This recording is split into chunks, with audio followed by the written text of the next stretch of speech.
Много хора ме задават въпроса защо е нужно да приемам супер храни и хранителни добавки. Ще се опитам да отговоря на този въпрос.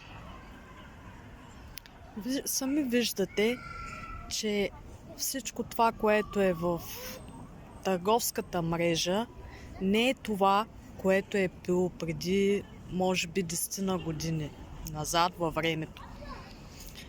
Продуктите тогава бяха чисти,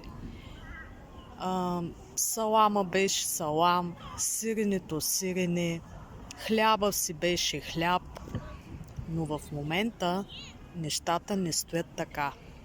Затова е нужно да добавяме, да внасяме отвън полезни хранителни вещества и витамини чрез супер храни и хранителни добавки.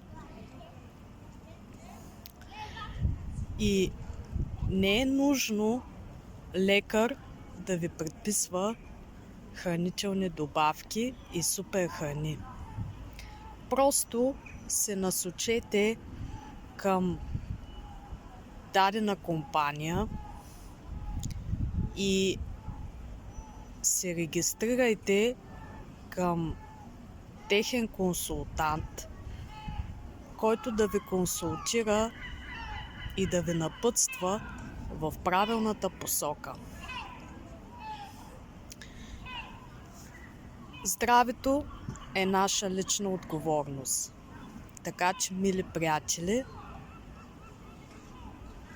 ние сме тези, които трябва да полагаме грижи за нашето здраве, за нашия дом, в който живеем. Така както почистваме къщата си, дома си, така трябва да почистваме и нашето тяло от токсини и отровни вещества. Прекрасен слънчев ден ви пожелавам!